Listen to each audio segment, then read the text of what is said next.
Tout autour du fameux tympan, le sculpteur a placé des petits personnages qui regardent. On les appelle les curieux. Et que voit-il sur le tympan? Au centre, évidemment, le Christ.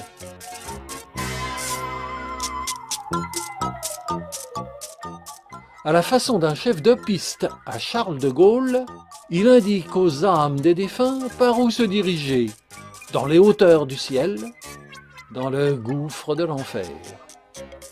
2 anges portent la croix du Christ. À une main leur suffit, ce sont des costauds.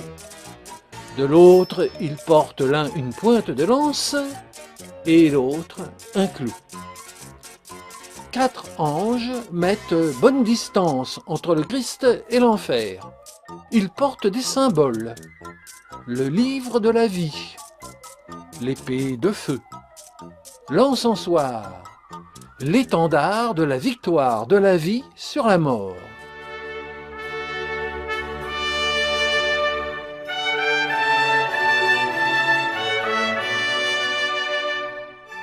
Pendant ce temps, 2 autres anges sonnent le rassemblement des élus et s'avancent à pas lents leur majestueux cortège.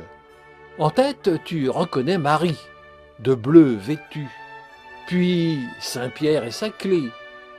Ensuite, mais dis donc, c'est Dadon? Ah, pas quelconque, le Dadon. C'est Dadon qui fonda Conque. Ensuite, c'est Bégon. Comme les couleurs se sont effacées, on ne sait si c'était un bégon vert ou un bégon jaune.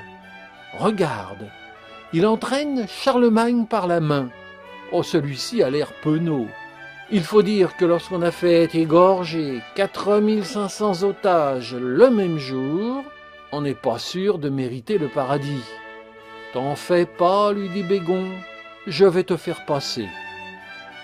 Justement, voici la pesée des âmes, sous l'égide de Saint Michel. La balance ne se voit plus, ne reste que les 2 plateaux. Mais on voit bien que le démon triche et appuie du mauvais côté. Un ange à l'accueil, c'est l'entrée du paradis. Un diable qui frappe et enfourne les damnés dans la gueule du Léviathan, c'est l'enfer. Côté paradis, nous sommes dans la Jérusalem céleste. Au XIIe siècle, Jérusalem était considérée comme le centre du monde. Il était donc normal que le centre du paradis fût appelé Jérusalem céleste. Abraham siège au milieu, entouré de prophètes et prophétesses. D'ailleurs, dans l'Église, un chapiteau montre Abraham s'apprêtant à sacrifier son fils. Que se passe-t-il au-dessus de tout cela? Des colonnes, des arcs, un autel, c'est l'église de Conques. Sainte Foy s'y prosterne, bénie par la main de Dieu. Les carcans suspendus rappellent que Sainte Foy délivra des prisonniers. Dans l'église, un autre chapiteau représente l'arrestation de la Sainte. La résurrection des morts se déroule en sculpture animée. Le cercueil, d'abord fermé, s'ouvre de plus en plus. Un homme en émerge qui s'éveille.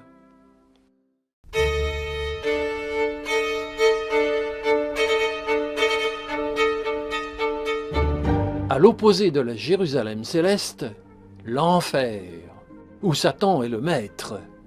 Ricanant, le cheveu hirsute, impudique, il écoute un méchant rapporteur. Sous ses pieds griffus, un paresseux. Le crapaud est le symbole de la paresse. Le braconnier est passé à la broche, comme les lapins qu'il a rôtis.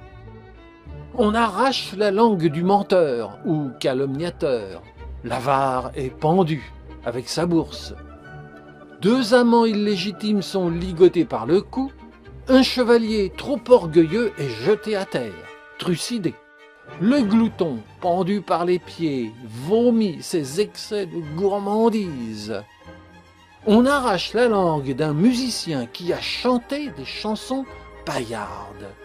Mais tu remarqueras que les grands, Les puissants ne sont pas épargnés. Le roi est nu, sa couronne est arrachée par la gueule d'un démon. On arrache aussi la tiare d'un mauvais pape. Et se retrouve en enfer un seigneur qui s'était démis le genou en forçant la porte du cellier d'un abbé.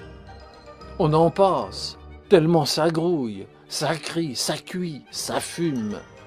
Tout cela sous les yeux des petits curieux. À vrai